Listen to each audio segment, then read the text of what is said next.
Selamat pagi, salam sejahtera buat kita semua. Kita bersyukur Bapak Ibu Saudara kalau kita semua boleh menikmati kasih dan kemurahan Tuhan dalam setiap kehidupan kita. Sampai saat ini, kalau kita semua ada, itu semua karena kemurahan Tuhan. Amin. Semua karena kebaikan Tuhan yang Tuhan tetap selalu nyatakan dalam setiap kehidupan kita semua.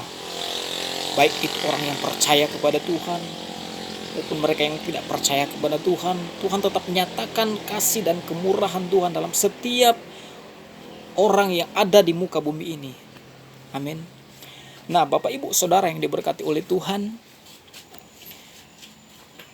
pagi hari ini saya akan membagikan satu berkat dalam kehidupan kita, yaitu berkat firman Allah, agar kita tahu menghargai setiap kesempatan yang Tuhan sudah berikan dalam setiap kehidupan kita. Baik itu kesehatan, kekuatan, berkat jasmani, dan lain sebagainya dalam setiap kehidupan kita. Nah, Bapak Ibu Saudara yang diberkati oleh Tuhan, mari sama-sama kita membuka Alkitab kita. Saya ambil dalam kitab Korintus kitab Korintus 2 pasal yang ke-6 ayat yang ke-1 dan ayat yang kedua.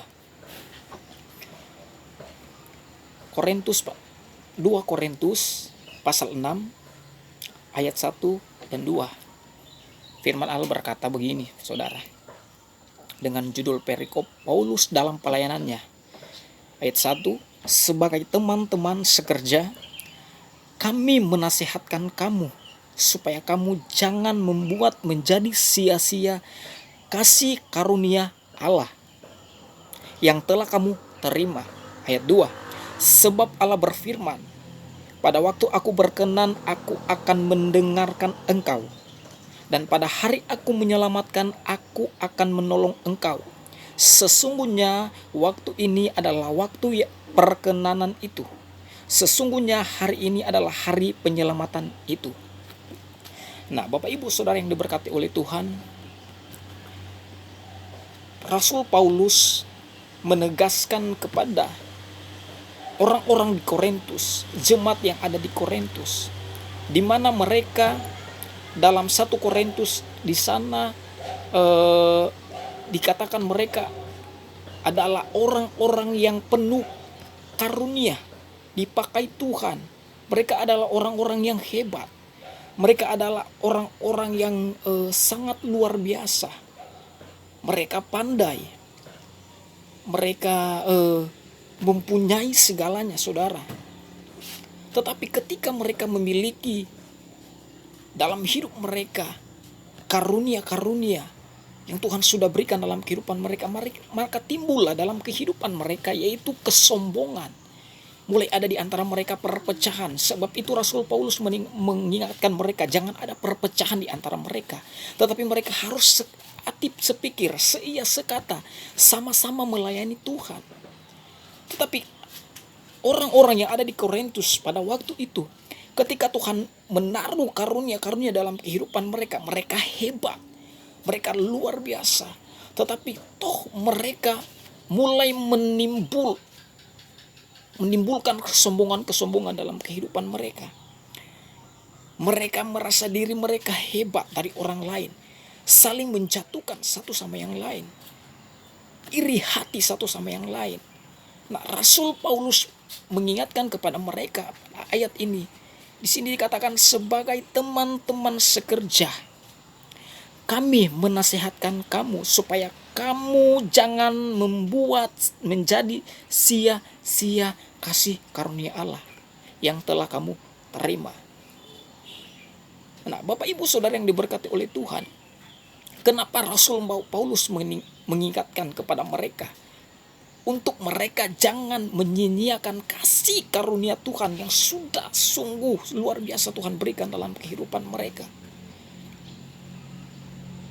Mereka mulai sombong dengan keadaan mereka. Mereka mulai angkuh dengan sikap mereka, dengan karunia-karunia yang Tuhan sudah berikan dalam kehidupan mereka. Mereka mempergunakan itu dengan tidak lagi menyenangkan hati Tuhan. Mereka mulai hidup dengan hidup penyembahan berhala. Mereka mulai hidup dengan hidup tidak takut akan Tuhan. Mereka mulai hidup dengan menyombongkan diri mereka. Nah, Rasul Paulus mengingatkan mereka, jangan ada di antara mereka hal-hal seperti itu. Dia mengatakan kepada mereka, jangan menyia-nyiakan kasih karunia Allah yang telah kamu terima. Kenapa Rasul Paulus mengingatkan kepada mereka? Sebab di mana ketika Rasul Paulus mengalami kasih karunia yang besar dalam hidupnya, dia mau mereka juga menikmati kasih karunia itu. Kasih karunia yang tidak pernah terbatas dalam kehidupan mereka. Sesungguhnya setiap kehidupan kita pantas kita mati, pantas kita tidak ada lagi dunia ini, sebab banyak pelanggaran, banyak dosa yang kita lakukan, banyak kesalahan yang kita lakukan. Tetapi karena kasih karunia Allah yang dia boleh nyatakan dalam kehidupannya lewat apa? Yesus Kristus mati di kayu salib untuk siapa? Untuk saya, bahkan untuk saudara, bahkan untuk mereka yang ada pada saat itu, pada orang-orang yang ada di Korintus pada waktu itu. Nah, saudara yang diberkati oleh Tuhan, Rasul Paulus mau mereka merubah cara hidup mereka, merubah cara pikir mereka untuk tetap hidup berkenan di hadapan Tuhan, untuk tetap hidup taat kepada Tuhan, untuk tetap setia kepada Tuhan. Nah, Bapak Ibu Saudara yang diberkati oleh Tuhan, ayat 2 berkata, sebab firman Allah, pada waktu aku berkenan aku akan mendengarkan engkau. Sesungguhnya dan pada hari aku menyelamatkan, aku akan menolong engkau. Itu artinya ada di mana ketika kita mau mencari Tuhan, kita tidak akan bisa dapat mencari Tuhan. Kenapa? Karena kehidupan kita, kehidupan orang-orang di Korintus itu mulai jauh dari Tuhan. Dan Rasul Paulus mengingatkan mereka untuk mereka mau lagi cari Tuhan, dekat kepada Tuhan. Di mana ketika firman Allah berkata, pada waktu aku berkenan aku akan mendengarkan engkau. Dan pada hari aku menyelamatkan, aku akan menolong engkau. Itu artinya tidak ada lagi kesempatan ketika kita tidak mau berubah cara hidup kita, tidak merubah cara pikir kita, kelakuan kita. Dan itu Rasul Paulus mengingatkan kepada jemaat yang ada di Korintus, saudara, agar mereka merubah cara hidup mereka. Nah, Bapak Ibu Saudara yang diberkati oleh Tuhan, firman Allah siang hari ini berbicara tentang hidup ini adalah kesempatan. Hidup ini adalah kesempatan. Yang pertama, kenapa ayat ini ditulis jangan membuat menjadi sia-sia kasih karunia Allah? Yang pertama, agar kita tahu mempergunakan setiap waktu yang Tuhan sudah berikan dalam setiap kehidupan kita sebaik-baik mungkin. Ya, sebaik-baik mungkin. Pergunakan setiap waktu yang Tuhan sudah berikan dalam kehidupan kita sebaik-baik mungkin. Perlu kita sadari, saudara, kita bernafas, kita sehat, kita kuat, kita bisa beraktivitas, bahkan kita menikmati berkat. Itu tandanya apa? Kasih karunia Allah yang Tuhan tetap nyatakan dalam kehidupan saya dan saudara. Bagaimana kita mau melakukan pergunakan waktu dan kesempatan yang Tuhan sudah berikan dalam kehidupan kita? Ya, kita harus hidup berkenan di hadapan Tuhan. Di sini dikatakan, pada waktu aku berkenan, aku akan mendengarkan engkau. Ketika kita mau mempergunakan setiap waktu yang Tuhan beri dalam kehidupan kita dengan hidup takut akan Tuhan, hidup berkenan di hadapan Tuhan, maka setiap apa yang kita ucapkan kepada Tuhan, Tuhan akan mendengarkan dan Tuhan akan berkenan dalam kehidupan kita. Yesaya berkata, di sana dikatakan, setiap orang yang menanti-nantikan Tuhan mendapat kekuatan baru. saudara. Ketika kita mempergunakan waktu yang Tuhan beri dalam kehidupan kita, itu sama kita menanti-nantikan Tuhan. Kita menanti-nantikan di mana Tuhan tetap menyatakan kasih karunia Allah dalam kehidupan kita semua yang tanpa batas. Ada begitu banyak orang-orang yang tidak tahu menghargai kasih karunia Allah. Amin. Yang tidak tahu menghormati kasih karunia yang Tuhan sudah berikan dalam kehidupan mereka. Perlu saudara ingat dan kita harus sadari bahwa apa yang kita miliki saat ini, baik nafas yang kita keluarkan, baik kekuatan yang kita miliki, baik kesehatan yang kita miliki saat ini, bahkan berkat-berkat jasmani yang kita miliki, harta kekayaan jabatan yang kita miliki saat ini, itu semua karena pemberian Tuhan, karena kasih karunia Allah, dan kita patut bersyukur kepada Tuhan. Pergunakan itu untuk mempermuliakan Tuhan. Amin. Jangan menyia-nyiakan waktu yang Tuhan beri dalam kehidupan kita. Sebab di mana ketika Tuhan datang tidak ada lagi kesempatan dalam kehidupan kita. Tidak ada lagi waktu untuk kita bertobat ketika Tuhan datang. Amin. Sebab itu ayat ini berbicara jangan menyia-nyiakan kasih karunia Allah yang Tuhan sudah berikan dalam kehidupan kita. Yang pertama, kita harus mempergunakan setiap waktu yang Tuhan beri dalam kehidupan kita untuk hidup berkenan di hadapan Tuhan. Amin. Dan yang kedua, kita harus berubah, saudara. Berubah dari apa? Cara pikir kita, cara pemandangan kita yang negatif, cara perkataan kita yang mengandung perkataan yang tidak memberkati, perkataan yang kotor, tingkah laku kita yang tidak hidup berkenan di hadapan Tuhan. Sebab di sana dikatakan, Roma 12 di sana dikatakan, berubahlah oleh pembaharuan budimu sehingga kamu dapat membedakan mana yang baik, mana yang berkenan di hadapan Tuhan, saudara. Kenapa Rasul Paulus berkata kepada jemaat yang ada di Roma untuk mereka merubah cara hidup mereka, merubah cara pikir mereka, untuk mereka sama dengan Kristus. Mereka hidup dalam Tuhan, mereka memiliki karakter Kristus dalam hidup mereka. Amin. Sebab ada sebagian orang-orang ketika mendengarkan kebenaran firman Allah, mereka tidak mau berubah cara hidup mereka. Bahkan mereka sudah tahu firman Allah dalam hidup mereka. Mereka sudah mendengarkan kebenaran firman Allah, tetapi mereka tidak mau merubah cara hidup mereka. Mereka tetap mau hidup di mana mereka tidak berkenan di hadapan Tuhan. Perkataan mereka perkataan yang tidak mengandung berkat. Amin. Kita harus belajar sama seperti Rasul Paulus. Ketika kehidupannya dia di luar Tuhan, dan Tuhan memulihkan dia merubah cara total hidupnya. Sepenuhnya dia berikan kepada Tuhan. Dia ubah hidupnya sepenuhnya untuk siapa? Untuk Tuhan.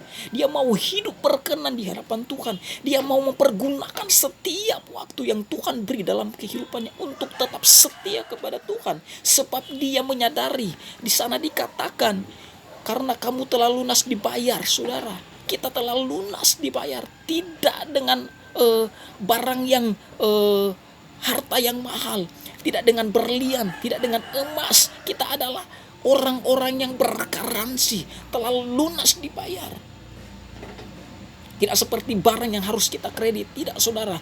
Kita telah lunas dibayar dengan pengorbanan Yesus, yaitu dengan tubuh darahnya di kayu salib. Dia menebus kehidupan kita. Kita telah lunas. Sebenarnya kita harus mati, tetapi karena kasih kemurahan Tuhan, Tuhan berikan kita kesempatan untuk kita melihat kemuliaan Tuhan dalam kehidupan kita, agar kita merubah cara hidup kita untuk tetap hidup takut akan Tuhan.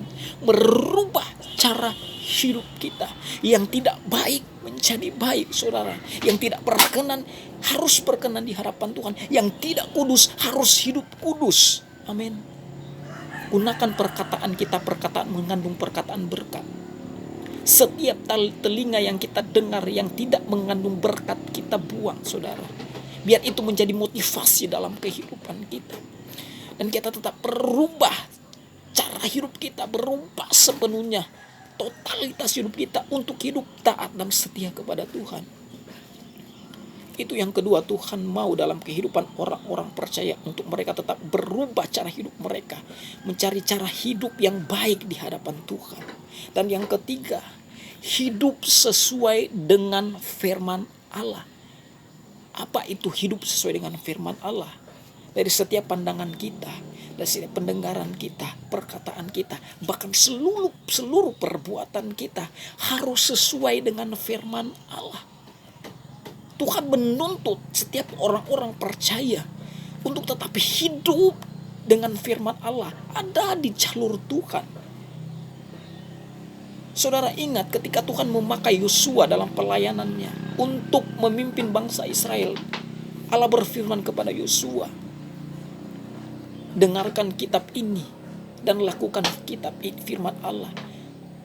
Jangan engkau menyimpang ke kanan, jangan engkau menyimpang ke kiri. Bertindaklah hati-hati, sebab di mana engkau berjalan engkau pasti berhasil dan beruntung. Ketika Yosua hidup dengan firman Allah, dia beruntung. Karena apa? Dia ada di jalur Tuhan. Dia tetap mau ada di relnya Tuhan. Dia tetap mau berjalan bersama Tuhan. Dia tetap mau mengandalkan Tuhan dalam hidupnya. Dan Tuhan nyatakan setiap apa yang menjadi